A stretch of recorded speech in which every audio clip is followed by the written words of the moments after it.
नमस्ते। आज हम मॉडर्न इंडियन हिस्ट्री के एक बहुत ज़रूरी पहलू पर बात करेंगे। मतलब अलग अलग जो जातीय आंदोलन हुए, कास्ट मूवमेंट्स। हाँ, हमारे पास कुछ सोर्सेज हैं जो बताते हैं कि ये कैसे हुए, कौन लोग जुड़े थे, उनका मकसद क्या था। तो चलिए इस पर थोड़ी गहराई से बात करते हैं। बिल्कुल।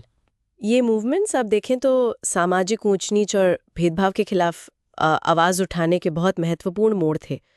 तो हाँ, देखते हैं सोर्सेस क्या बताते हैं। हाँ, शुरू करते हैं महाराष्ट्र से। सत्य शोधक समाज 1873, ज्योतिबा फूले ने इसे स्थापित किया था। ये सिर्फ मतलब ब्राह्मण प्रभुत्व के खिलाफ ही नहीं था, है ना? नहीं नहीं, उससे कहीं ज्यादा था। उनका फोकस बहुत साफ था। जो निचली जातियां मानी जाती थीं, अछूत, जिन्हें हम अनटचेबल्स कहते हैं, और महिलाएं, खासकर विधवाएं, उनके अधिकारों पर। अच्छा। और फूले जी का तरीका, शिक्षा और जागरूकता, ये उस जमाने के हिसाब से बहुत, आप कह सकते हैं, रैडिकल था। वो सीधी टक्कर ले रहे थे परंपराओं से। सही कहा। वहीं अगर केरल देखें तो 1888 में अरविपुरम मूवमेंट श्री नारायण गुरु ने लीड किया। ये किन लोगों के लिए था मुख्य रूप से? ये खास तौर पर एजवा या इरावा जैसी जो डिप्रेस्ड क्लासेस थीं, उनके लिए था। उन्हें सामाजिक और धार्मिक स्तर पर बहुत भेदभाव झेलना पड़ता था। हम्म। और नारायण गुरु का काम सिर्फ विरोध तक ही नहीं रुका। उन्होंने आगे चलकर 1903 के आसपास श्री नारायण धर्म परिपालन योगम यानी SNDP योगम भी बनाया। अच्छा, SNDP योगम। हाँ, ताकि उनके सामाजिक सुधार के काम को एक संस्थागत रूप मिले, एक ऑर्गेनाइज्ड तरीके से आगे बढ़ाया जा सके, कम्युनिटी को जोड़ने का एक जरिया बनाइए। तो एक तरफ ये सामाजिक धार्मिक सुधार पर जोर था, दूसरी तरफ मद्रास प्रेसिडेंसी में 1916 का जस्टिस पार्टी मूवमेंट कुछ अलग लगता है। Doctor TM Nair, P Thyagaraja Shetty, CN Mudaliar, इनका क्या एजेंडा था? हाँ, ये दिलचस्प है। ये मूवमेंट जो था वो इंटरमीडिएट कास्ट्स यानी बीच की जातियों ने चलाया था। उनकी मुख्य चिंता थी कि सरकारी नौकरियों में, शिक्षा में, राजनीति में हर जगह ब्राह्मणों का जो दबदबा है वो कम हो। अच्छा, तो ये पॉलिटिकल एंगल था। बिल्कुल। उन्होंने 1916 में साउथ इंडियन लिबरेशन फेडरेशन साइल्फ बनाई, जो एक पॉलिटिकल प्लेटफॉर्म की तरह काम करती थी। और उनके संघर्ष का एक बड़ा नतीजा भी निकला, 1930 का गवर्नमेंट ऑर्डर। हाँ, मैंने पढ़ा इसके बारे में, रिजर्वेशन वाला। वही, जिसमें नॉन ब्राह्मण समुदायों के लिए रिजर्वेशन का प्रावधान किया गया। तो यहाँ सीधा पॉलिटिकल एक्शन पर फोकस ज्यादा था। केरल में एक और मूवमेंट का जिक्र है, नायर मूवमेंट 1891 से। CV Raman Pillai, K Ramakrishna Pillai, M Padmanabha Pillai, ये भी जुड़े थे। क्या ये भी जस्टिस पार्टी जैसा ही था? कुछ हद तक। मतलब ब्राह्मण प्रभुत्व के खिलाफ ये भी था, लेकिन इसका दायरा ज्यादातर नायर समुदाय तक ही सीमित था, उनके हितों पर केंद्रित था। ओके। 1891 का मलयाली मेमोरियल जो था वो एक तरह से उनकी शिकायतों का, उनकी मांगों का एक दस्तावेज था। और फिर 1914 में नायर सर्विस सोसाइटी बनी। इसने समुदाय के हितों को आगे बढ़ाने के लिए एक पक्का संगठन खड़ा किया। तो यहाँ कम्युनिटी स्पेसिफिक मोबिलाइजेशन पर जोर था। ठीक है, अब तमिलनाडु चलते हैं। 1925 का self respect movement, EV Ramaswamy Naicker, जिन्हें पेरियार भी कहते हैं, ये तो बहुत ही जाना माना आंदोलन है। हाँ, बिल्कुल। और इसकी अप्रोच काफी अलग और कह सकते हैं सीधी थी। ये सीधे सीधे ब्राह्मणवाद और जाति के आधार पर जो भेदभाव होता था उस पर हमला था। पेरियार ने सामाजिक बराबरी और तर्क यानी रैशनैलिटी पर बहुत जोर दिया।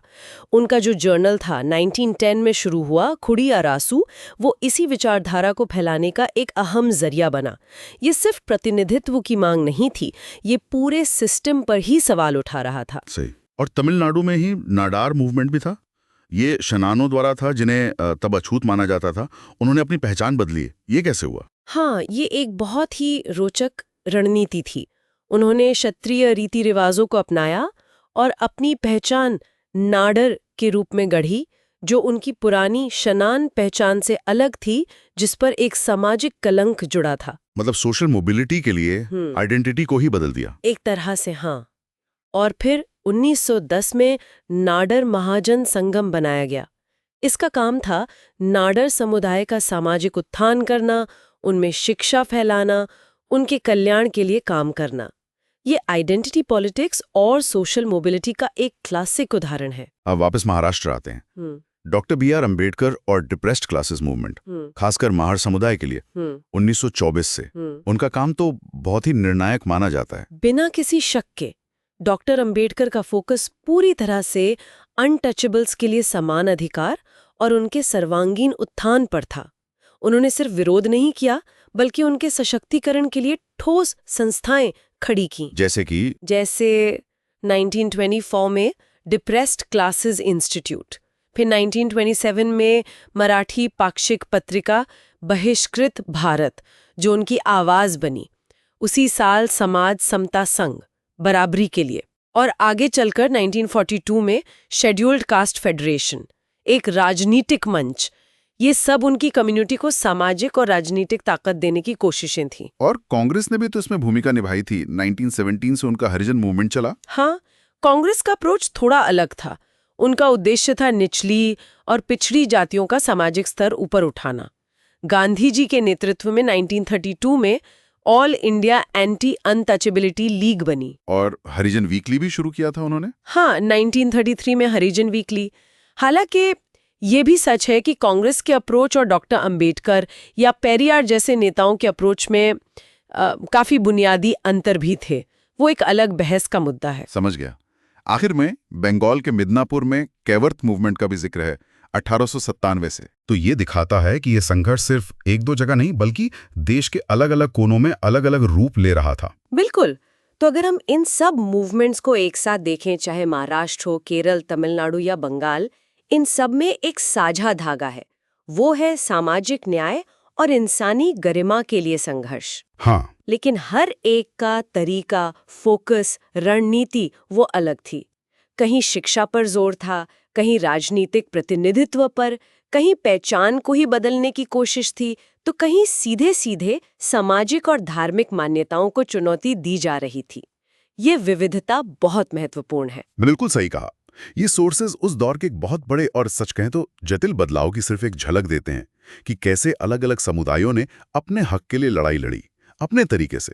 ये काफी कुछ सिखाता है। हाँ, सच में। और सोचने वाली बात यह भी है कि इन आंदोलनों की जो विरासत है, जो लेगेसी है, वो आज भी हमारे समाज और हमारी राजनीति को किस तरह से प्रभावित कर रही है। ये एक अहम सवाल है। इस पर विचार जरूर कीजिएगा। अगली बार मिलते हैं।